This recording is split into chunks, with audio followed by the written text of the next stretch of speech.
Shalom, selamat datang.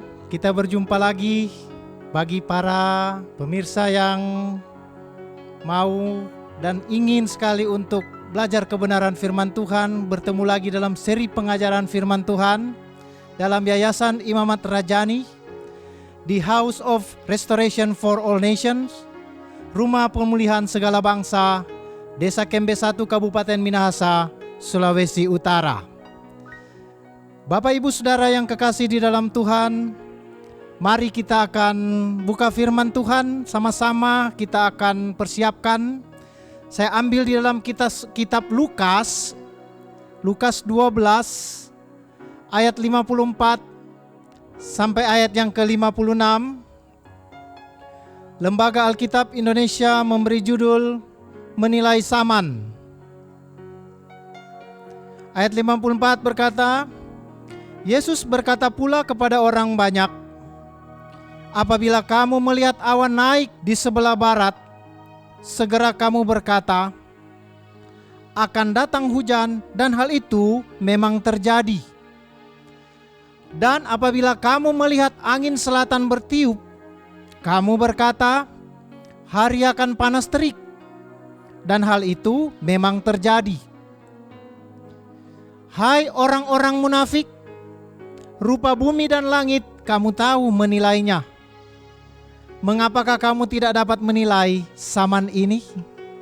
Jadi kita lihat di sini Bapak Ibu Saudara, Tuhan katakan, hai orang-orang munafik, rupa bumi dan langit kamu tahu menilainya. Mengapakah kamu tidak dapat menilai zaman ini? Siapa yang sebut orang munafik? Nah, ini juga kita.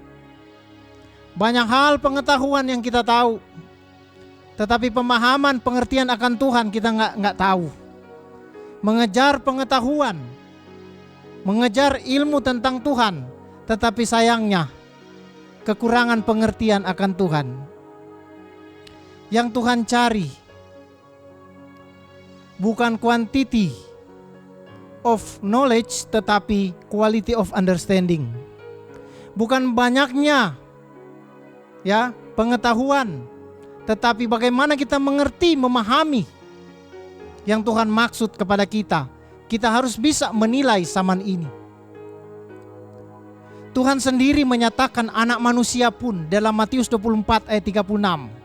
Tentang hari kedatangan dia sudah kasih tahu sama kita. Hari kedatangan itu akan datang, tetapi dia belum kasih tahu kapan. Dalam Matius 24 ayat yang ke-36 berkata, tetapi tentang hari dan saat itu tidak seorang pun yang tahu, malaikat-malaikat di sorga tidak, dan anak pun tidak, hanya Bapa sendiri. Bapak Ibu Saudara, jangan salah mengerti dengan Matius 24 ayat 36 ini. Ayat ini bukan berarti Tuhan Yesus tidak tahu. Tetapi kita lihat di sini Tuhan Yesus hanya mengatakan anak pun tidak tahu. Jadi bukan Tuhan Yesus mengatakan aku tidak tahu. Berbeda ya. Dia menyatakan sebagai posisi sebagai anak manusia. Jadi setara manusia pun tidak ada yang tahu, malaikat pun tidak. Jadi jangan salah mengerti. Yesus tidak katakan aku pun tidak tahu, tetapi dia katakan anak pun tidak. Karena memang manusia tidak akan tahu, itu adalah otoritas dia. Itu adalah otoritas Bapa. Jadi kita harus paham ya. Jangan pikir, wah Tuhan Yesus katanya Tuhan tapi tidak maha tahu. Baca baik-baik pengertian ini. Tuhan tahu semua, dia Alfa dan Omega kok. Dia yang memperkenalkan aku awal dan aku akhir. Masa Tuhan tidak tahu? Tetapi dia menyatakan anak pun tidak. Ya, jadi di sini kita harus pahami. Nah, sayangnya memang banyak orang yang sok tahu tentang kapan dan waktunya. Bahkan mereka berani menentukan hari, tanggal, dan tahun kapan akhir zaman itu tiba. Tetapi perlu juga kita mengerti, ternyata orang-orang ini juga memang dipersiapkan dan harus mereka yang namanya menggenapi nubuatan-nubuatan yang disebut dengan nabi palsu. Nabi palsu itu ketika dia menyatakan sesuatu dan tidak terjadi, apalagi dia mendahului pengetahuan yang Tuhan sudah batasi. Tuhan membatasi, anak pun tidak, tapi mereka menyatakan mereka lebih tahu. Nah, ketika mereka menyatakan lebih tahu, sekalipun urapan mereka besar dan banyak juga yang mereka lakukan, tetapi ketika untuk hal ini mereka salah, itu kita kategorikan sebagai nabi palsu. Nah, saya akan bagikan sedikit tentang sejarah ya. Sejarah bagaimana mulai muncul tokoh-tokoh ya, tokoh-tokoh nubuat di akhir zaman. Kita mulai dari tahun 1843, ada teolog dari Amerika yang dia tokoh Adventis, itu bernama William Miller. Ya, 1782 sampai dengan 1849. Dia dengan berapi-api mengemukakan bahwa akhir zaman akan datang pada tahun 1843 pada waktu itu. Dan ternyata sampai hari ini belum terjadi. Terus direvisi lagi oleh muridnya yang bernama Ellen G. White. Mungkin orang sudah dengar Ellen G. White. Dan dia mengatakan bahwa nanti tahun depan 1844 itu juga tidak jadi. Terus yang kedua, ya, namanya Charles Taze Russell dan Joseph Franklin Rutherford. Kita sudah tahu nama-nama ini adalah tokoh-tokoh Amerika, yaitu mereka yang kita kenal hari ini dengan saksi-saksi Yehova. Mereka mengatakan bahwa tahun 1914 akhir zaman akan terjadi. Tetapi meleset juga. Yang ketiga, kita kenal dengan satu tokoh, ya, namanya David Brandberg. Itu pendiri sekte Children of God. Dia menyatakan Yesus akan kembali pada tahun 1972. Ternyata tidak juga terjadi. Terus ada juga pendeta besar yang kita kenal dengan Yonggi Cho, yang kita kenal dengan bukunya yang sangat terkenal, yaitu Saat Pengangkatan Jemaat Sudah di Ambang Pintu. Dia mengatakan bahwa Yesus akan datang pada tanggal 28 Oktober tahun 1992. Tetapi tidak terjadi di 92 dan direvisi menjadi, dia katakan, tahun 1998. Dan banyak sekali penginjil yang mempercayainya. Nah, ini juga kita harus hati-hati. Makanya Tuhan ingatkan kita jangan seperti orang munafik. Terus ada lagi yang lokal punya, pendeta lokal. Ya, ini maksudnya mengutarakan ini karena sudah ada, pernah terjadi dan diulang lagi diingatkan. Yaitu pendeta Mangapin Sibuea. Dia dari Balenda, dari Bandung Selatan. Dan sekarang juga sudah muncul lagi di Papua. Nah, dia adalah pemimpin sekte Kiamat Pondok Nabi. Nah, dia mengklaim bahwa mendapat suara Tuhan pada bulan Februari 1999, dia mendapat wahyu dari Tuhan bahwa Tuhan Yesus akan datang kembali tanggal 10 November tahun 2003. Dan dia katakan di tahun 2007 ditambah dengan 3,5 tahun, 3,5 sampai 4 tahun, di 2007 itu akan terjadi kiamat. Dan ternyata tidak terjadi. Terus kita lihat juga ada satu juga tokoh dari Korea. Dia pernah menulis buku yang terkenal, Heaven is so real. Sorga itu nyata. Yaitu Cho Thomas.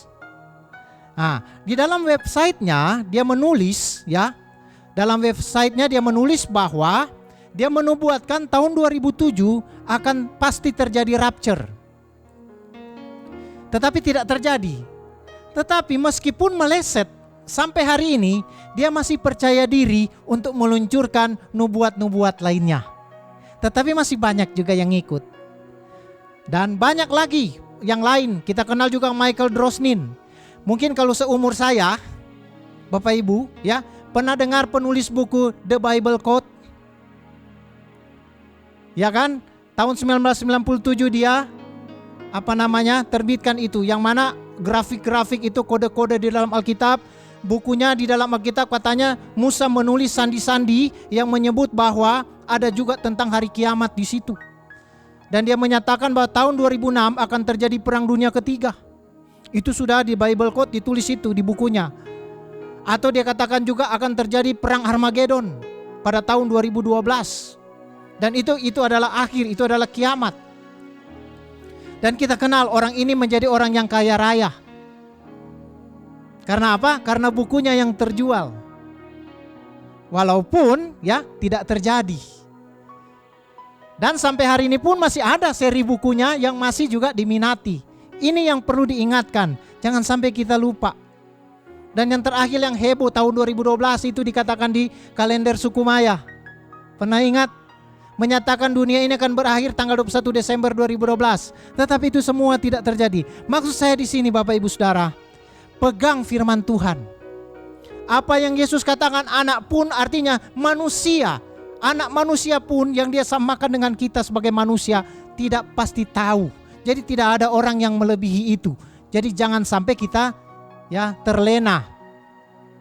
Nah, mari kita lihat Bapak Ibu Saudara, mendingan kita lihat kondisi keadaan dunia hari ini, terus kita cek dalam firman Tuhan. Bagaimana ini? Ada relevansinya enggak?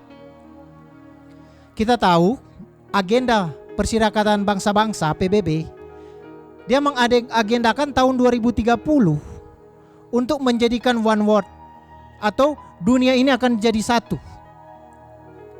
Mengapa? Mengapa PBB memilih tahun 2030 dan apa agenda tahun 2030? Nanti Bapak Ibu bisa cek dalam website Perserikatan Bangsa-Bangsa. Bisa dicek juga itu. Nah, agenda mereka ya, pertama mereka mau supaya di bidang makanan harus terjaga.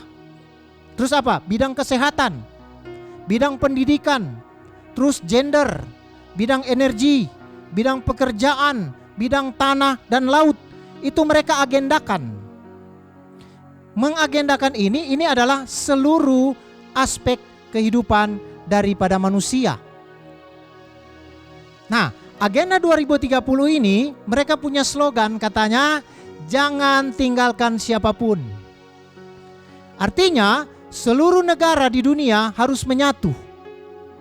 Tidak melihat negara itu miskin, tidak melihat negara itu menengah atau negara itu kaya. Semuanya harus disatukan dan semua harus mendapat bagian menjadi makmur dengan promosi, melindungi dan menyelamatkan planet ini. Terus kita perhatikan, para pemimpin dunia ini telah berkumpul Bapak Ibu Saudara. Mereka telah berkumpul dalam forum konferensi tingkat tinggi. Mereka telah bersidang pada tanggal 23 sampai 25 September 2019. Dan mereka menyerukan satu dekade untuk mewujudkan agenda besar di tahun 2030 ini. Dengan mereka katakan tidak ada satupun yang ditinggalkan dan tidak ada satupun yang tidak akan mendengarkan komando mereka. Ternyata kalau kita mau lihat-lihat apakah ini kebetulan, sebelum COVID-19 terjadi di Desember, tanggal 23 sampai 25 mereka sudah bicarakan tentang tahun 2030 agendanya.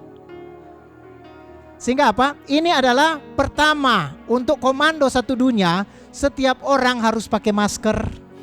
Apakah ini kebetulan? Saya juga tidak tahu. Yang pasti 2019 Desember ya, itu terjadi yang namanya COVID-19. Dan hari ini yang menamakan COVID-19 adalah WHO. Ya kan?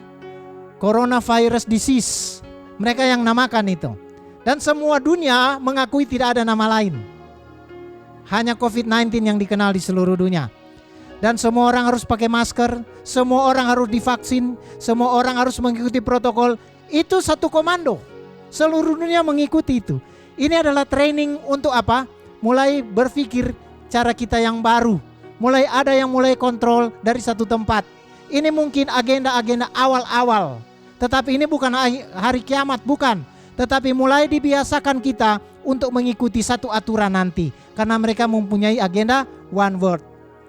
Nah, jadi kita lihat di sini jadi pertanyaan.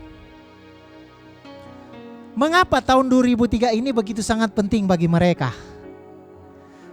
Ya kan, apakah hendak 2040? Nah, saya juga tidak tahu, tetapi coba kita lihat di Alkitab. Apa hubungannya? Apa ada hubungannya dengan kembalinya Kristus nanti? Makanya kita jangan mempraktekkan seperti yang saya sudah kasih tahu tadi. Kita cek di Alkitab. Coba kita buka di dalam Lukas pasal 10 ayat 30 sampai 35. Lukas 10. Kenapa kok mereka ngotot di tahun 2030?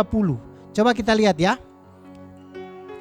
Jawab Yesus, adalah seorang yang turun dari Yerusalem ke Yeriko.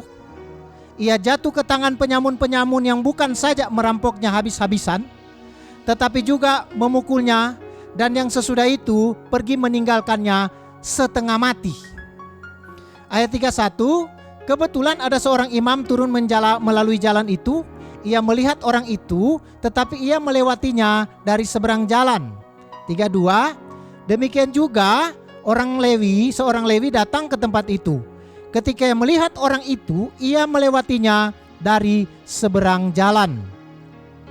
Lalu datang seorang Samaria yang sedang dalam perjalanan ke tempat itu, dan ketika ia melihat orang itu, tergeraklah hatinya oleh belas kasihan. 34, ia pergi kepadanya lalu membalut luka-lukanya sesudah ia menyiraminya dengan minyak dan anggur.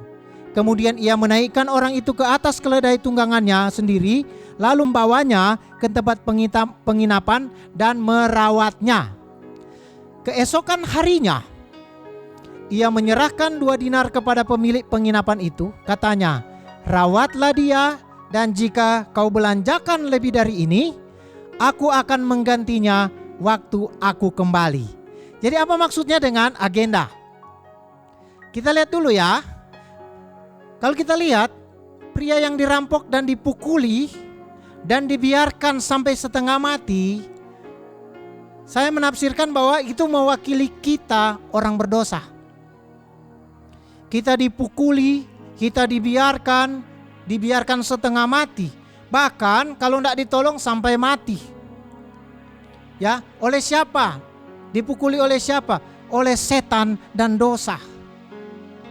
Karena kita tahu kan, setan itu pencuri, pembunuh, perampok, pembinasa dalam Yohanes 10 ayat 10a itu.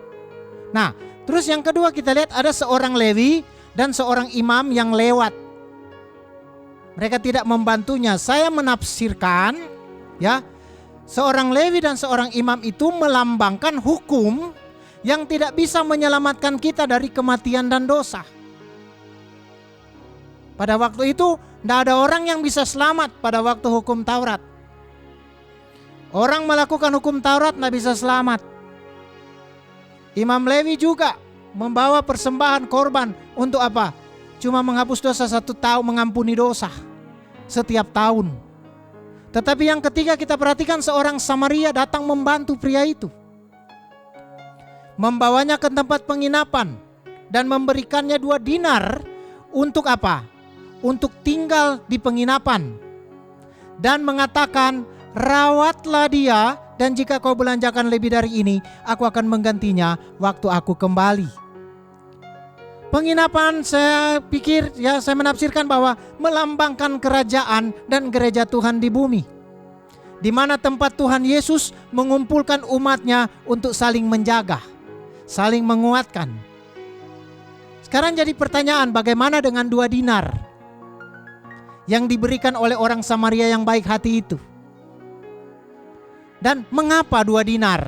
Ini kan, ingat, yang dilambangkan orang Samaria adalah Tuhan Yesus. Dan yang menyerahkan 2 dinar kepada pemilik penginapan. Kalau kita lihat, saya antar lagi ke dalam, kita buka di dalam Matius 20 ya, ayat 1 dan 2. Dikatakan begini, adapun hal kerajaan sorga seperti seorang tuan rumah yang pagi-pagi benar keluar mencari pekerja-pekerja untuk kebun anggurnya. Setelah ia sepakat dengan pekerja-pekerja itu mengenai upah sedinar sehari, ia menyuruh mereka ke kebun anggurnya. Siapa pemilik kebun anggur? Yaitu Tuhan. Dan kebun anggur adalah bumi. Ya, siapa pekerja kebun anggur itu? Gereja Tuhan, ya, yang ada di muka bumi. Dan dikatakan upah per hari untuk pekerja itu adalah 1 dinar. Jadi kalau kita kembali kepada Yesus memberikan 2 dinar kepada pemilik penginapan, itu berbicara tentang 2000 tahun. Kita kenal dengan 2 Petrus 3:8 kan? Dikatakan, akan tetapi saudara-saudaraku yang kekasih, yang satu ini tidak boleh kamu lupakan, yaitu bahwa di hadapan Tuhan 1 hari sama seperti 1000 tahun, dan 1000 tahun sama seperti 1 hari. Jadi Tuhan bilang begini, orang Samaria bilang begini kepada pemilik penginapan, pakai ini 2 dinar. Nanti kalau saya kembali, berarti menunggu. Dia kembali, dapat upah 2.000 bagi apa? Pekerja-pekerja. Dan dikatakan dalam Matius tadi, hanya satu yang diberikan satu komitmen. Ada kesepakatan. Jadi di jam 6 itu ada kesepakatan. Tetapi mulai jam 9, jam 12, jam 3, dan jam 5 tidak ada kesepakatan. Itu suka-suka Tuhan mau ngasih upahnya. Nah, bagi kita, gereja Tuhan, yang sudah ada kesepakatan, sudah ada perjanjian dengan Tuhan, kita yang sudah dilahirkan kembali, kita sudah memilih untuk melayani Tuhan, ingat, kesepakatan ada. Kalau yang lain, itu karunia Tuhan, dia mau menyelamatkan, mari masuk. Dia mau kasih upah, dia tidak bilang 1 dinar. Tetapi ketika mendapat upah, mereka diselamatkan juga 1 dinar. Jadi ada 5 orang di situ. Jam 6 itu ada kesepakatan, ingat. Jangan kita protes. Jangan kita protes dengan orang-orang yang nanti mereka masuk langsung Tuhan selamatkan. Ya, jadi di sini saya kembali kepada agenda tadi yang 2030. Kalau kita melihat ini, kita tidak memastikan. Tetapi ketika Tuhan Yesus mulai terangkat ke sorga, dia umur berapa? Umur 33 tahun, karena dia melayani 33,5 tahun. Dia umur 30 dia dibaptis. Ya kan? Nah, terus dia bangkit di umur dia naik ya di umur 33,5 tahun. Kalau mau lihat, kalender yang kita pakai adalah kalender yang Tuhan lahir. Kalau mau ikut dengan dinar, ini belum genap 2000. Ya kan? Berarti kurang 30 dong. Kalau waktu malaikat bilang begini, kenapa kamu menengadah ke atas melihat Yesus naik? Dia sebagaimana dia naik, begitu juga dia akan datang. Artinya pada waktu dia naik, itu agenda sorga itu berjalan. Makanya kok kita lihat kenapa agenda daripada dunia juga, tahun 2030, mereka menyatukan ini satu dunia. Tetapi ini bukan kiamat, tetapi ini mungkin awal daripada akan terjadi nubuat-nubuat itu. Ini tidak kebetulan. Kita tidak tahu kapan penjemputan atau rapture terjadi. Tanggal, hari, bulan, tahun tidak diberitahukan kepada kita. Tetapi kita juga harus melihat tanda-tanda dan perkembangan yang terjadi saat ini, yang dengan jelas telah diisyaratkan oleh Alkitab. Karena Alkitab telah menulis di dalam Roma 9 ayat 28, dikatakan Roma 9 ayat 28, sebab apa yang telah difirmankannya akan dilakukan Tuhan di atas bumi, sempurna dan segera. Nah, jadi pertanyaan apa sebenarnya yang mendesak PBB meneriakkan tentang perubahan iklim dan memberikan waktu kepada dunia 10 tahun untuk membenahi dan mempersiapkan segala sesuatunya.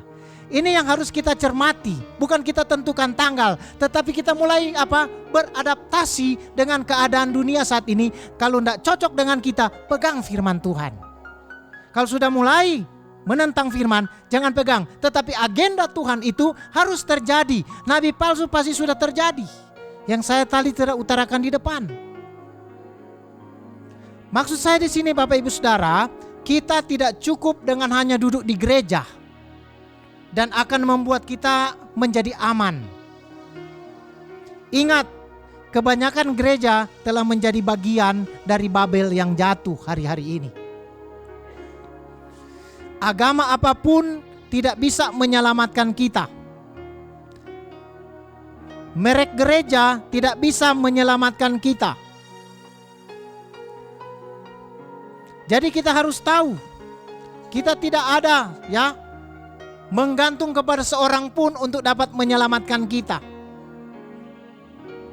Bahkan kita tidak bisa bergantung firman Tuhan sebagai pengetahuan, tidak bisa. Jangan jadikan firman Tuhan sebagai pengetahuan. Tetapi firman Tuhan itu yang akan membawa kita kepada Kristus yang berbicara kepada kita di akhir zaman. Jadi ingat, hanya Kristus anak Allah yang dapat menyelamatkan kita. Karena dalam kitab Kisah Para Rasul Dan keselamatan tidak ada di dalam siapapun juga selain di dalam Dia. Sebab di bawah kolong langit ini tidak ada nama lain yang diberikan kepada manusia yang olehnya kita dapat diselamatkan. Bukan gerejamu, bukan pendetamu, bukan gembala sidangmu yang membawa referensi untuk Anda selamat, tetapi Yesus Kristus, Tuhan di muka bumi ini, di bawah kolong langit ini. Nah, kita lihat ya, kedatangan Tuhan Yesus yang kedua, Tuhan Yesus sudah ingatkan kepada kita. Dia telah berkata kepada kita, kita semua harus tahu tanda-tanda zaman. Bukan hanya sekedar tahu, tetapi lebih daripada itu kita harus percaya dan kita mempersiapkan diri. Kalau saudara sudah tahu tentang tanda-tanda dan akhir zaman, sudah mengerti tentang kedatangan Tuhan Yesus untuk kali yang kedua, saya percaya ya, saya dan saudara telah memiliki prioritas dalam kehidupan kita. Ya, kalau kita sudah mulai memahami, mempersiapkan diri akan tanda-tanda Tuhan, ya, dan kita percaya akan perkataan Tuhan, kita sudah masuk pada prioritas dalam kehidupan kita. Karena dalam satu ayat menulis 1 Yohanes 2 ayat 6 berkata begini, barang siapa mengatakan bahwa ia ada di dalam Dia, ia wajib hidup sama seperti Kristus telah hidup.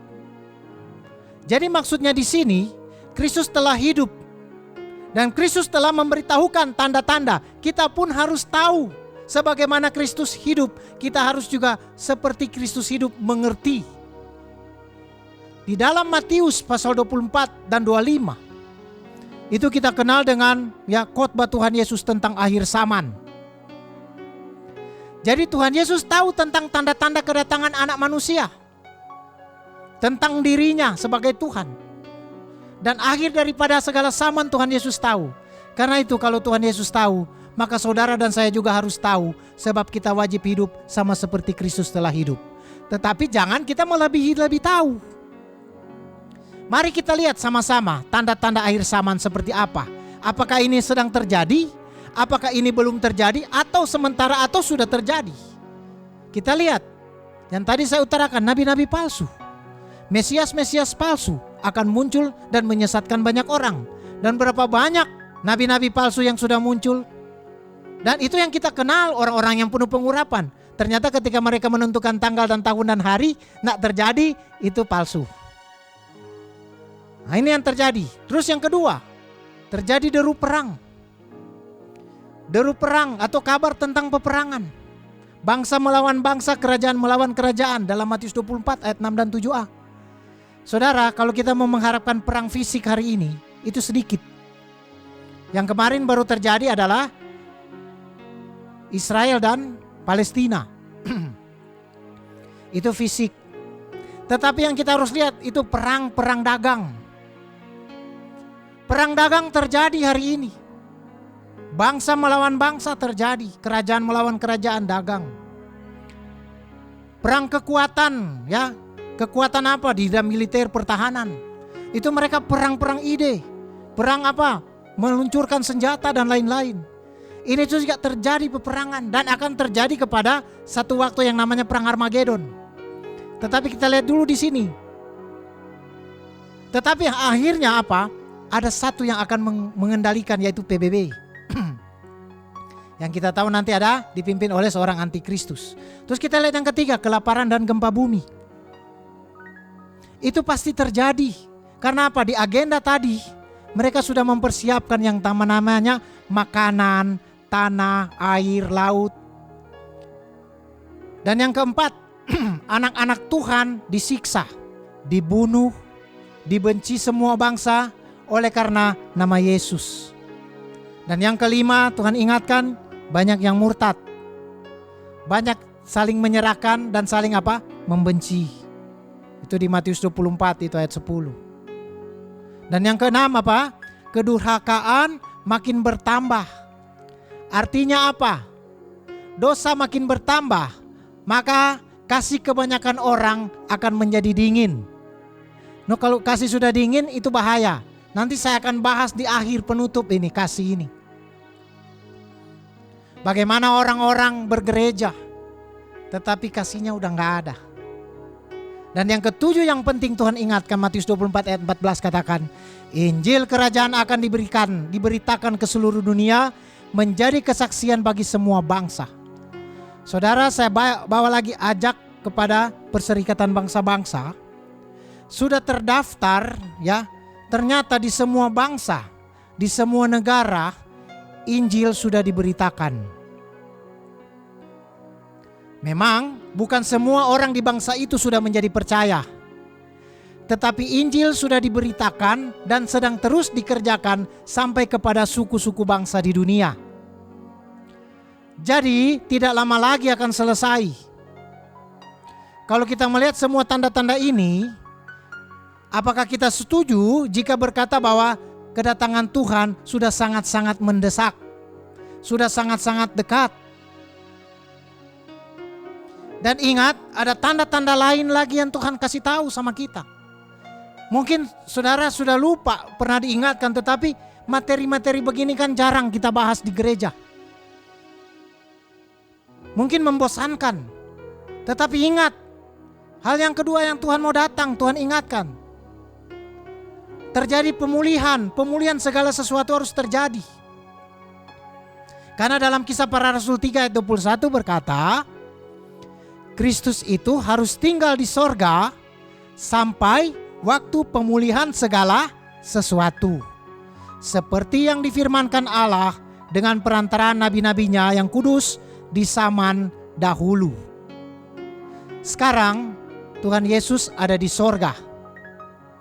Dan dia duduk di sebelah kanan Allah Bapa sampai pemulihan segala sesuatu seperti yang difirmankan Allah melalui nabi-nabinya juga di zaman dahulu. Maka Tuhan Yesus akan datang kalau sudah itu. Nah, pemulihan itu sendiri Bapak Ibu Saudara, saya lihat dalam Alkitab ada 3 tahap. Yang pertama yaitu pemulihan gereja. Yang kedua adalah pemulihan Israel. Dan yang ketiga adalah pemulihan kondisi dunia. Pemulihan gereja kita sudah tahu, sudah terjadi beberapa kali reformasi gereja.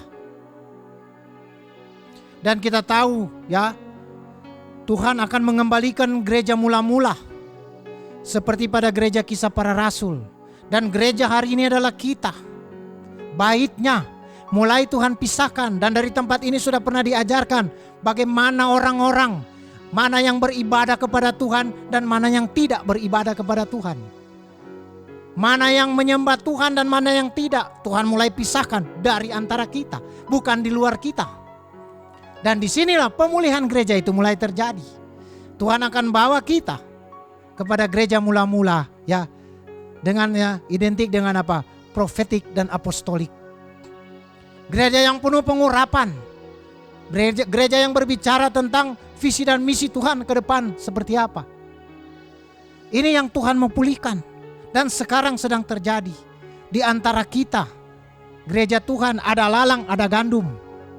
Yang lalang akan disendirikan, yang gandum akan dikumpulkan.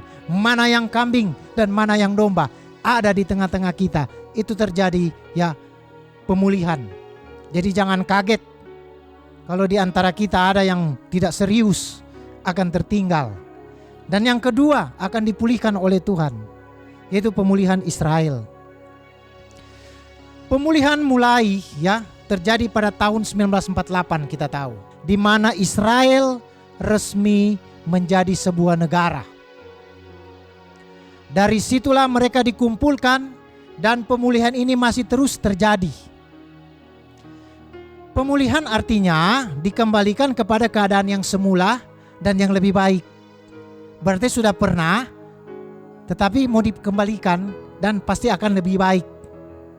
Jadi kalau dulu mereka dibawa oleh Musa keluar dari Mesir untuk mengenal Tuhan, tetapi sekarang saya percaya dalam pemulihan ini mereka dibawa supaya mengenal Tuhan Yesus Kristus.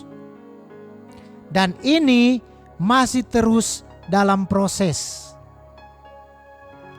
Kunci utama dalam pemulihan ini adalah gereja, yaitu saudara dan saya Kita adalah Israel rohani, dan juga nanti Tuhan akan berurusan dengan Israel jasmani. Oleh karena itu, kalau kita telah mulai dipulihkan, Tuhan memerintahkan kepada kita, menjadi tanggung jawab kita untuk mendoakan Israel. Kita harus selalu berdoa untuk kesejahteraan Yerusalem. Dan sampai hari ini Yerusalem masih dalam konflik antara Palestina dan Israel. Dan orang-orang yang mencintai Yerusalem, dikatakan oleh firman, akan diberkati. Coba kita lihat di dalam Mazmur 122 ayatnya yang ke-6. Ini penting bagi kita untuk selalu di dalam doa-doa kita. Doa kita berkumpul, doa malam, persekutuan, harus kita mendoakan kesejahteraan Yerusalem. Ya, karena apa? Sebelum kita lihat hari ini, Tuhan sudah perintahkan kita pada waktu itu. Mazmur 102 ayat 6 berkata, berdoalah untuk kesejahteraan Yerusalem. Biarlah orang-orang yang mencintaimu mendapat sentosa. Jadi ini perintah mendoakan kesejahteraan Yerusalem. Hendaklah kita berdoa agar orang-orang Israel mengenal Tuhan Yesus. Sebab sampai sekarang masih banyak yang sulit untuk mengenal Tuhan. Baik itu Israel yang sudah ditebus kita, masih banyak juga ya yang belum mengenal Tuhan. Kapan mereka akan mengenal Tuhan Yesus? Kalau Israel fisik akan mengenal Tuhan pada waktu kesengsaraan besar terjadi. Ya. Terjadi sengsara besar. Dan kita percaya gereja Tuhan yang sungguh-sungguh akan diangkat, akan mengalami rapture. Setelah itu terjadi kesengsaraan besar, dan disitulah mereka akan berteriak kepada Tuhan. Namun sebelumnya Tuhan katakan kita gereja Tuhan harus sudah mengabarkan Injil dan berbuat baik kepada mereka. Karena ternyata banyak juga gereja yang menyakiti mereka, sehingga mereka menjadi tidak percaya. Bahkan hal itu juga membuat bangsa Israel sangat dendam kepada orang-orang Kristen. Ya, di luar ya, selain Yudaisme dianggap sama dengan kekristenan juga. Padahal sesungguhnya berbeda, Bapak Ibu Saudara. Sekali lagi kita gereja Tuhan harus sungguh-sungguh berdoa buat mereka. Kapan orang Israel selesai dipulihkan? Rapture. Nantilah yang akan menjadi ukurannya. Ketika pengangkatan terjadi, mereka akan dipulihkan. Dan ini tanda-tandanya sudah mulai Tuhan perlihatkan. Jadi pertanyaan, apakah saya dan saudara percaya bahwa rapture itu sudah dekat? Artinya pemulihan Israel juga sudah sangat dekat. Terus kondisi yang ketiga, pemulihan kondisi dunia juga. Kita tahu Bapak Ibu Saudara, dunia waktu diciptakan sebelum jatuh ke dalam dosa sangat baik. Dan penguasanya adalah manusia, di mana Adam dan Hawa diberikan otoritas. Terutama kepada Adam untuk apa? Menjadi penguasa atau pengelola dari dunia ini. Tetapi setelah mereka jatuh dalam dosa, penguasanya berubah, yaitu iblis. Sehingga dunia menjadi hancur lebur dan tidak karuan, dan kejahatan manusia bukan main besar, tetapi makin-makin bukan main besar. Tetapi saya percaya Tuhan Yesus memenangkan kita. Ketika kita sudah jatuh, dunia menjadi hancur, tidak karuan. Kejahatan manusia sudah makin tinggi. Tetapi Tuhan memulihkan kita. Dia memenangkan kita. Kita percaya, kita sudah memperingati beberapa minggu yang lalu dan sebulan yang lalu, bagaimana Tuhan Yesus mati memenangkan kuasa maut. Dan dia bangkit dari kematian. Dan setelah itu Tuhan Yesus berkata, kepadaku telah diberikan kuasa segala kuasa, baik di sorga maupun di bumi. Di dalam Matius 28 ayat 18. Jadi sejak itu sebenarnya kuasa iblis sebagai penguasa dunia sudah dilucuti oleh Tuhan Yesus. dan mandat itu diserahkan kepada kita. Maka Tuhan bilang, pergilah, jadikanlah semua bangsa muridku, baptis mereka dalam nama Bapa dan Anak dan Roh Kudus, dan ajarlah mereka melakukan segala sesuatu yang telah kuperintahkan kepadamu, dan ketahuilah aku menyertai kamu senantiasa sampai kepada akhir zaman. Nah, sejak itu Bapak Ibu Saudara, Tuhan telah memulihkan kita. Tuhan telah memberikan kuasa kepada kita. Jadi kuasa telah diserahkan kepada kita. Artinya apa kuasa ini? Tuhan mau supaya kita merebut daerah-daerah musuh. Artinya merebut adalah memenangkan jiwa-jiwa di seluruh bumi untuk Tuhan Yesus. Memang kita masing-masing tidak mungkin menyelesaikan. Tetapi paling tidak ada targetnya yang Tuhan sudah berikan kepada kita. Sampai kita juga rapture kita sendiri terjadi. Mungkin kita akan mati lebih dulu. Tetapi target itu terjadi. Karena apa? Setiap lutut bertelut dan semua lidah harus mengaku bahwa Yesus Kristus adalah Tuhan bagi kemuliaan Allah Bapa di sorga. Dan itu terjadi pada waktu nanti ketika Dia datang kembali untuk kali yang kedua. Itu yang pemulihan. Jadi ingat baik-baik, kita mulai pelajari dari langkah ini. Tidak usah yang terlalu besar. Semua sudah tertulis di Alkitab. Dan yang ketiga kita harus perhatikan. Ya, ada hal yang tanda yang ketiga. Di dalam keadaan manusia pada akhir zaman. Di tanda yang kedua ada 3 perubahan. Dan tanda yang ketiga kita lihat keadaan manusia pada akhir zaman. Karena dalam 2 Timotius 3 ayat 1-5 mari kita lihat. 2 Timotius 3 ayat 1 sampai ayatnya yang kelima. Ketahuilah bahwa pada hari-hari terakhir akan datang masa yang sukar. Ingat, masa yang sukar. Manusia tidak tahan dengan kesukaran. Dan itu akan terjadi. Ayat 2. Manusia akan mencintai dirinya sendiri dan menjadi hamba uang. Mereka akan membual dan menyombongkan diri. Mereka akan menjadi pemfitnah. Mereka akan berontak terhadap orang tua dan tidak tahu berterima kasih, tidak mempedulikan agama, tidak tahu mengasihi, tidak mau berdamai, suka menjelekkan orang, tidak dapat mengekang diri, garang, tidak suka yang baik, suka mengkhianat, tidak berpikir panjang, berlagak tahu, lebih menuruti hawa nafsu daripada menuruti Allah. 5. Secara lahiriah mereka menjalankan ibadah mereka. Ingat, secara lahiriah mereka menjalankan ibadah mereka. Tetapi pada hakikatnya mereka memungkiri kekuatannya. Jauhilah mereka itu. Apakah saudara dan saya telah melihat di sekitar kita sedang terjadi keadaan orang ini mulai mementingkan diri sendiri, menjadi hamba uang? Terlebih apa? Pelayanannya kita lihat, ada ukurannya hari ini pelayanan. Ada satu tokoh yang namanya George Barna.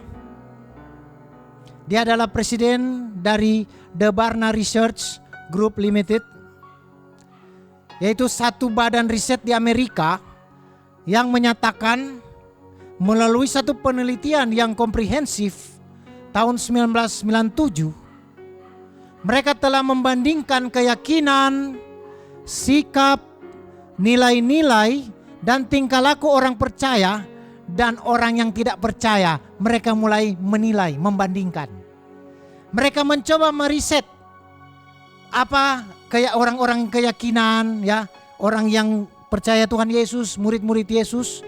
Mereka mulai cari keyakinan mereka, iman mereka, nilai-nilai mereka, tingkah laku mereka terhadap kehidupan sehari-hari, dan dengan orang-orang yang tidak percaya kepada Tuhan Yesus. Dan dapat kesimpulan, mereka mendapatkan sangat sedikit, bahkan mereka katakan sangat sulit. Mereka melihat bagi orang Kristen yang percaya yang mengatakan pengikut Yesus untuk memahami ya kekristenan yang sejati. Karena hanya sedikit orang Kristen yang lahir baru yang meneladani Kristus yang secara Alkitab. Bayangkan Bapak Ibu Saudara, hanya sedikit orang Kristen yang lahir baru. Berarti kalau cuma lahir di gereja, bertumbuh di gereja itu sulit untuk mendapatkan ya, akan terjadi seperti ya kita baru baca tadi. Keadaan manusia di akhir zaman. Dan mereka mengadakan penelitian dan memang sulit didapat betapa pentingnya pengajaran akan Kristus. Betapa pentingnya Alkitab itu menjadi doktrin bagi kita. Kalau tidak, ini keadaan manusia di akhir zaman. Ketika datang masa yang sukar, namanya kasih terhadap orang. Sampai hari ini pun orang mulai terlihat, dengan pandemi begini aja mulai kelihatan. Ini belum ada apa-apanya, baru dicoba ini mungkin. Baru disamakan persepsi. Bagaimana ketergantungan itu akan muncul. Nah, Tuhan Yesus mengingatkan kepada kita ada 4 hal lagi yang harus kita perhatikan di akhir zaman ini. Karena apa? Kasih itu yang harus tonjolin. Kasih akan Kristus. Kasih terhadap sesama. Dan banyak orang salah mengimplementasikan. Orang salah menerapkan kasih. Saya tidak setuju orang bilang begini. Kalau Yesus nomor 1, keluarga, bisnis nomor 2 dan 3. Saya tidak setuju Yesus nomor 1. Yesus tidak boleh diurutkan di nomor. Kalau Anda sudah bosan dengan nomor 1, Anda naikkan nomor 2 jadi nomor 1. Artinya Tuhan Yesus tidak boleh di nomor 1-kan. Tetapi dia harus diutamakan. Dan dia satu-satunya. Dia tidak ada angka yang lain. Dia sudah ada dan dia harus dia. Dari dia baru terjadi. Karena kalau kita lihat siapa yang tahu angka 1 dari mana? Coba yang jago matematika saya tanya. Angka 1 asal dari mana? Kalau kita mau jawab dengan bodoh-bodoh memang sudah ada sendiri. Tetapi kalau angka 2 hasil dari 1 tambah 1. Dari angka itu. Tetapi kalau 1 memang sudah ada. Jadi Yesus itu utama dan yang terutama. Bukan nomor 1. Oh nanti keluarga nomor 2. Lama-lama Anda kecewa sama Tuhan Yesus. Biar jo keluarga yang nomor 1. Nomor 2 Tuhan Yesus. Nggak bisa. Jadi saya tidak setuju kita sebagai orang percaya mengatakan Tuhan nomor 1. Tidak, Tuhan yang utama dan yang terutama. Setuju? Amin. Jadi kita harus setuju itu. Makanya di sini Tuhan mengajarkan kepada kita kalau kita mengutamakan Tuhan dari segala sesuatu. Yesus katakan, jadilah hamba yang setia. Yang pertama dia katakan, jadilah hamba yang setia. Hamba yang setia itu adalah hamba yang sedang melakukan tugasnya yang diberikan oleh Tuhan kepada kita pada waktu Tuhan Yesus akan datang. Karena sebelumnya Tuhan berbicara, kamu harus berjaga-jaga, kamu harus siap sedia, kamu harus terus berjaga-jaga. Artinya setia terus sama Tuhan, berjaga-jaga dengan Dia. Itu keutamaan kita. Bukan nomor 1. Makanya bilang berjaga-jaga sampai aku datang, karena kamu tidak tahu kapan aku datang. Ini yang Tuhan ingatkan. Dan yang kedua, Tuhan Yesus sudah tulis di dalam Matius 25. Bagaimana kita harus menjadi 5 gadis yang bijaksana. Karena ada perumpamaan tentang 10 gadis. Ada yang bijaksana, ada yang bodoh. Ke-10 gadis ini sama-sama bawa pelita. Tetapi yang bijaksana membawa persediaan minyak. Sedang yang bodoh itu tidak. Memang mereka sama-sama waktu menunggu tertidur. Ada capeknya. Tetapi kita tidak bisa untuk apa? Tidak terus berjalan dengan pimpinan roh. Kalau kita baca di ayat itu, selanjutnya itu sama-sama ketiduran kok. Dan pada waktu itu kan mereka minta minyak yang bodoh minta minyak kan tidak dikasih. Iya kan? Padahal kan ada perintah Tuhan, berbagi, beri. Tapi untuk hal ini kan tidak dikasih kan? Apakah paradoks? Apakah bertentangan? Tidak, Bapak Ibu Saudara. Untuk hal bagaimana kita berjaga-jaga dengan Tuhan, bagaimana kita mau setia, bagaimana kita dipimpin oleh Roh, kita tidak bisa berbagi dengan orang. Tidak bisa kita bagi untuk hal yang begitu. Tetapi yang ada kita mengingatkan mereka. Ayo kita mulai intim dengan Tuhan. Tetap berjaga-jaga setia dengan Tuhan. Berdoa, menyembah Dia, itu yang kita bisa bagi. Tetapi soal iman, soal kita berlaku terhadap Tuhan, tidak bisa kita bagi. Ya, istri tidak bisa bagi sama suami, suami tidak bisa bagi sama istri ataupun atau anak-anak dan seterusnya. Hamba Tuhan, gembala apapun dia, pemimpin siapapun tidak bisa bagi soal yang ini. Makanya di sini dikatakan apa? Ya, mereka bilang tidak akan cukup, dan memang tidak akan cukup kalau mau berbagi. Kita sendiri aja mencari Tuhan tidak cukup kok. Bagaimana mau berbagi tentang iman kita, tentang pengejaran kita kepada Tuhan. Ini yang harus kita hati-hati. Ya. Terus ada katanya begini, Pak, bagaimana ini? Kan Tuhan Yesus bilang, ketoklah maka pintu akan dibuka. Kan kok yang 5 bodoh ini Pak dikotok-kotok gak dibuka. Apa salah? Gak bisa juga. Tuhan bilang ketika kita disuruh setia, setiap hari ada saatnya Tuhan Yesus mengetok. Tetapi masalahnya ketika dia ketok kita gak buka. Kita gak mau buka pintu hati kita ketika Yesus ketok pintu kita. Iya kan? Jadi ada saatnya dibuka, ada saatnya ditutup. Tuhan Yesus bilang, kalau aku sudah membuka, tidak ada yang dapat menutup. Tetapi kalau aku sudah menutup, tak seorang pun yang dapat membuka. Jadi tidak ada yang bertentangan ayat-ayat di dalam Alkitab. Pada saat mereka mengetok, sudah tertutup. Dan itu karena apa? Tuhan sudah ketok lebih dulu orang-orang ini. Tetapi mereka tidak mau berjalan dengan Roh. Ini, jadi mari kita hidup ya dengan apa? Kebenaran. Hidup dengan yang dipenuhi oleh Roh Kudus dan terus menerus. Karena apa? Kita sudah dikasih sama Tuhan dalam Yehezkiel ya 3 itu. Aku angkat sebagai penjaga Israel. Yehezkiel 3 ayat 17 sampai ayat yang ke-21. Hai anak manusia, aku telah menetapkan engkau menjadi penjaga kaum Israel.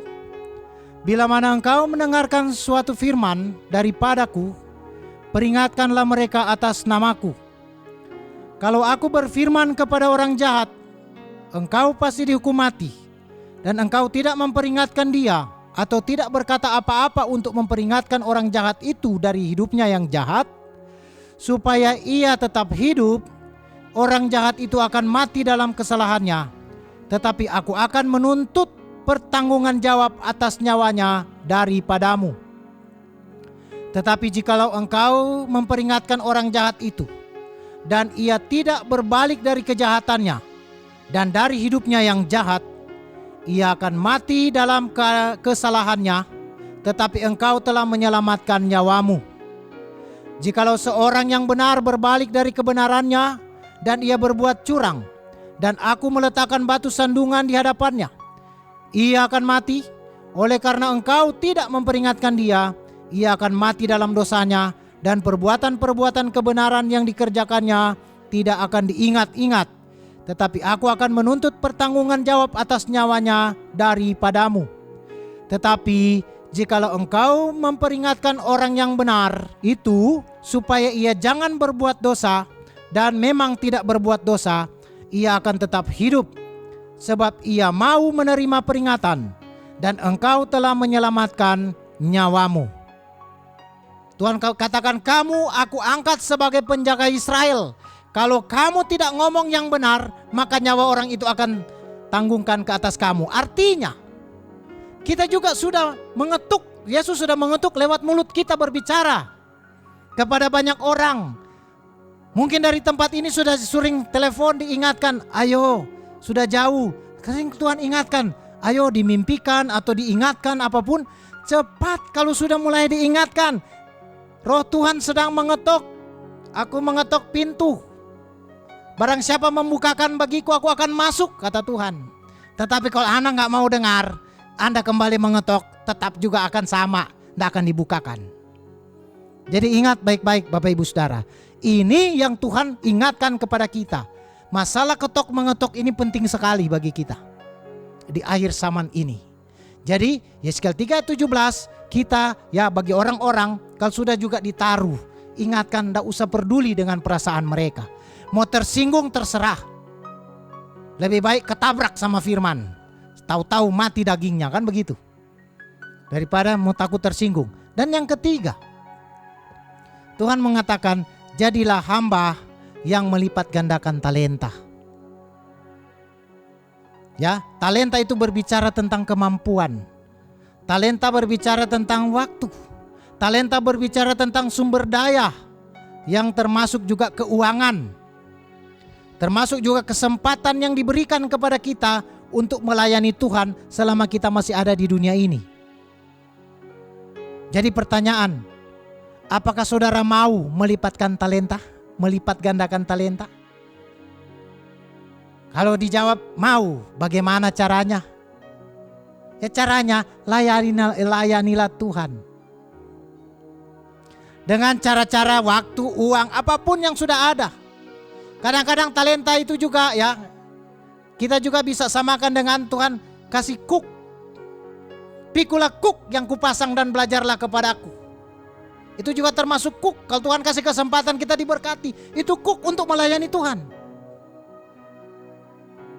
Apapun bentuknya. Jadi layani Tuhan. Jangan seperti perumpamaan yang diberikan oleh Tuhan Yesus yang 1 talenta. Dia memasukkan atau menyembunyikan talentanya. Artinya apa? Dia tidak mau melayani Tuhan. Ya, melayani Tuhan. Itu yang sudah keluar juga pengajaran tempat ini. Melayani itu beribadah kepada Tuhan. Itu tentang melayani ternyata. Jadi ibadah itu bukan kita kumpul duduk, terus itu ibadah. Ternyata ibadah lebih konteks, lebih dalam, melayani. Melayani siapa? Melayani Tuhan, bukan melayani aku. Melayani diri sendiri, ini yang tidak boleh. Jangan sampai kita ya sudah sembunyikan talenta terus kita marah-marah lagi kepada Tuhan. Makanya Bapak Ibu Saudara, selama kita masih sehat, masih bisa bicara, masih kita diluputkan dengan bermacam-macam penyakit dan virus, mari gunakan semuanya untuk Tuhan. Mungkin besok kita sudah tidak ada. Karena apa? Ini juga ya Tuhan izinkan segala sesuatu terjadi di bawah matahari ini. Semua Tuhan izinkan dan sudah pernah ada. Kalau pengkhotbah menulis. Jadi mungkin yang pandemi juga COVID ini juga sudah pernah ada. Jadi kita tetap saja gunakan semua waktunya. Tidak usah takut mati. Tetapi jangan, yang banyak orang takut mati karena apa? Hartanya banyak. Masa depannya bagaimana nanti? Nah ini juga nggak usah seperti itu. Layani Tuhan. Itu talenta yang Tuhan berikan kepada kita. Dan yang keempat, jadilah pemerhati orang-orang yang sengsara. Apa ya? Ada empati, bukan cuma simpati. Pemerhati, kita empati dengan orang-orang yang sengsara. Tuhan ingatkan kan pada penghakiman terakhir. Tuhan akan mengumpulkan semua kambing dan domba. Domba di sebelah kanan dan kambing di sebelah kiri. Mengapa disebut domba? Karena domba-domba Allah memperhatikan orang-orang yang sengsara dan orang-orang yang menderita. Dan ini adalah pesan Tuhan buat kita semua. Kalau kita memperhatikan orang-orang yang miskin dan orang-orang yang sengsara, Alkitab katakan bahwa kita sedang memiutangi Tuhan. Dan Tuhan pasti akan membalasnya. Bahkan pembalasan terakhirnya adalah kita ditaruh di sebelah kanannya. Kan Tuhan bilang begini, hai hambaku yang setia, kamu sudah melakukan apa yang baik, mari bersama-sama aku di sorga. Jadi di sini ada jeripayamu tidak sia-sia. Coba kita lihat ada pesan dari Rasul Petrus. tentang akhir zaman ini di dalam 2 Petrus 3 ayat 10 sampai 14. Dikatakan, tetapi hari Tuhan akan tiba seperti pencuri. Pada hari itu langit akan lenyap dengan gemuruh yang dahsyat, dan unsur-unsur dunia akan hangus dalam nyala api, dan bumi dan segala yang ada di atasnya akan hilang lenyap. Jadi jika segala sesuatu ini akan hancur secara demikian, betapa suci dan salehnya kamu harus hidup, yaitu kamu yang menantikan dan mempercepat kedatangan hari Allah. Pada hari itu langit akan binasa dalam api dan unsur-unsur dunia akan hancur karena nyalanya. Tetapi sesuai dengan janjinya, kita menantikan langit yang baru dan bumi yang baru, di mana terdapat kebenaran. Sebab itu saudara-saudaraku yang kekasih, sambil menantikan semuanya ini, kamu harus berusaha supaya kamu kedapatan tak bercacat dan tak bernoda di hadapannya dalam perdamaian dengan Dia. Ayat ini jelas berkata bahwa betapa suci dan salehnya kita harus hidup. Suci kita menjaga hubungan dengan Tuhan. Saleh bagaimana kita ya, orang-orang saleh ya, yang mempraktekkan kasih Tuhan, yang melakukan apa yang Tuhan perintahkan. Kita harus berusaha supaya kedapatan tidak bercacat dan tidak bercelah. Jadi, omong kosong kalau ada orang yang berkata, pokoknya asal percaya kepada Tuhan Yesus, kita pasti diselamatkan, tidak apa-apa dengan dosa seperti ini, karena pasti Tuhan sudah ampuni. Bagaimana dengan pernyataan di atas? Bapak Ibu Saudara, memang asal percaya Tuhan Yesus, Tuhan tolong. Ada. Tetapi berlaku untuk mujizat. Ya, mungkin orang yang sakit, orang yang ya dalam mujizat. Orang yang gak percaya Yesus, kita tanya, percaya kepada Tuhan Yesus? Asal percaya Bapak Ibu Saudara, Tuhan sembuhkan, percaya, sembuh. Tetapi tentang keselamatan bukan asal percaya. Kita harus kerjakan keselamatan. Jadi percaya kalau kita menerima mujizat, asal percaya saja semua sakit hilanglah. Kan lagu bilang begitu. Itu berlaku untuk mujizat-mujizat kesembuhan secara fisik. Tetapi secara rohani belum tentu. Asal percaya, harus juga bertobat, minta ampun, melakukan apa yang Tuhan Yesus perintahkan. Jadi Bapak Ibu Saudara, anugerah itu bukan license untuk kita berbuat dosa. Kita memang telah dimerdekakan. Jadi Bapak Ibu Saudara, kita tidak bisa kita hidup seenak-enaknya, bahkan bergelimang dalam dosa. Karena pesan Tuhan jelas, betapa suci dan salehnya kita harus hidup. Dan kita harus berusaha supaya kita kedapatan tidak bercacat dan bercelah. Jadi di sini Bapak Ibu Saudara, kita harus perhatikan langkah-langkah ini. Tidak usah juga, bukan pengetahuan bukan tidak penting. Banyak orang sekolah setinggi-tinggi, tetapi hanya apa? Ilmu pengetahuannya membuat sekat dengan kebenaran dan pekerjaan roh. Menutup jalannya pekerjaan roh. Kenapa? Dia membangun satu teologi lagi dalam pengetahuan itu. Tetapi hendaknya ketika Anda memiliki pengetahuan, yang baik dan cocok itu Anda ambil. Yang tidak cocok jangan Anda praktekkan. Tetap Tuhan yang utama dan yang terutama, yaitu firman-Nya. Jadi di sini sebagai ya penutup, saya akan mengatakan waspada akan gereja Babel. Waspada akan gereja Babel yang tumbuh subur pada saat ini.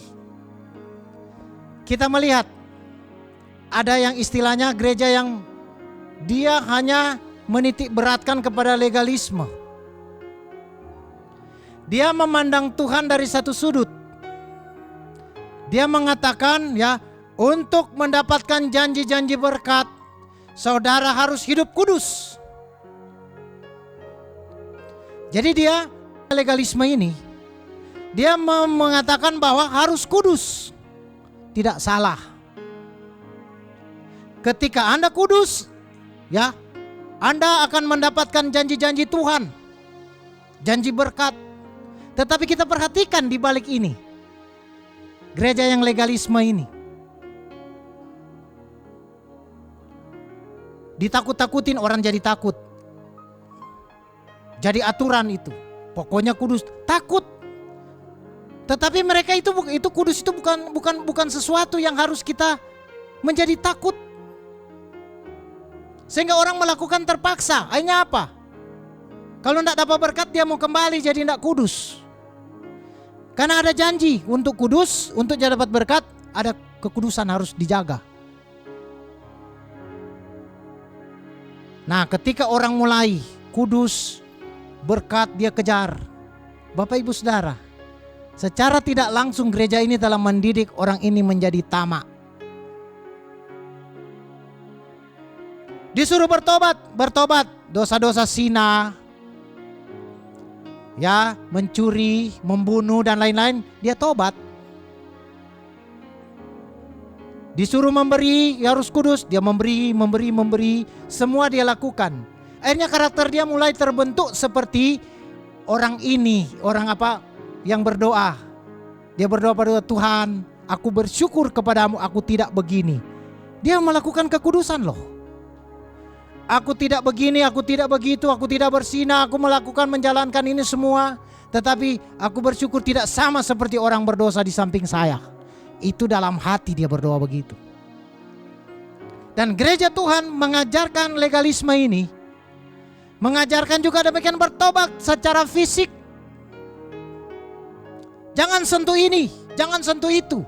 Bahkan orang bilang jangan dekat lagi dengan orang-orang berdosa itu. Kita ini kudus, tidak boleh begini. Itu disuruh bertobat, oke bertobat. Tapi pertanyaan saya, apakah Anda bertobat dengan ketamakan Anda? Mengejar itu janji-janji berkat, Anda mau apapun. Kenapa? Yang namanya orang tamak, itu seperti penyembahan berhala, kata firman Tuhan. Kerakusan itu, Anda jadi rakus. Mengejar janji-janji, pokoknya mesti kudus. Jadi gereja ini hanya menerapkan satu sisi daripada Tuhan, kudus. Tetapi ketika dia tidak di sini, dia tidak mendapatkan janji-janji itu. Dia kecewa. Dia larilah, dia kecewa kepada hamba-hamba Tuhan yang mengajarkan itu. Ya ternyata hamba Tuhan juga prakteknya demikian. Larilah dia. Ada satu gereja lagi yang beraliran liberal, yang namanya liberalisme. Gereja liberal dia juga mencanangkan Tuhan itu cuma satu sisi. Dia katakan God is love. Tuhan itu kasih. Pokoknya Tuhan itu mengasihi kita. Sekali selamat tetap selamat. Dia tidak menyatakan bahwa kamu harus repent, kamu harus bertobat. Itu Tuhan sudah karena kasihnya kepada kita. Maka dia telah mati karena begitu besar kasih Allah akan dunia. Sehingga dia telah mengaruniakan anaknya yang tunggal. Supaya setiap orang yang percaya kepadanya tidak binasa. Tetapi beroleh hidup yang kekal. Allah itu kasih. Jadi saudara jatuh, Tuhan sudah ampuni. Hanya satu sisi. Jadi seperti ada kontradiksi dua kubu ini. Yang satu menekankan kekudusan dan janji-janji berkat. Yang satu hanya menekankan Allah itu kasih. Dan sehingga apa? Orang ke sana tuh enak. Tuhan baik. Tetapi dia lupa bahwa karakter Allah itu maha kudus. Jadi kita juga ya gereja yang benar, gereja yang injilis sesungguhnya, injil sepenuh istilahnya. Gereja yang benar harus dua ini yang menerapkan. Allah itu kudus dan Allah itu kasih. Bukan cuma satu yang dititipkan. Sehingga apa? Orang jadi nak mau bertobat. Enak kalau kita masuk di gereja ini. Rasa senang tuh hati kalau mereka doakan. Nggak disuruh bertobat. Yang penting katanya Tuhan so tahu kita punya keadaan. Karena Tuhan so mati di kayu salib. sudah mengampuni sebelum saya hadir. Dia sudah ampuni ketika 2000 tahun yang lalu.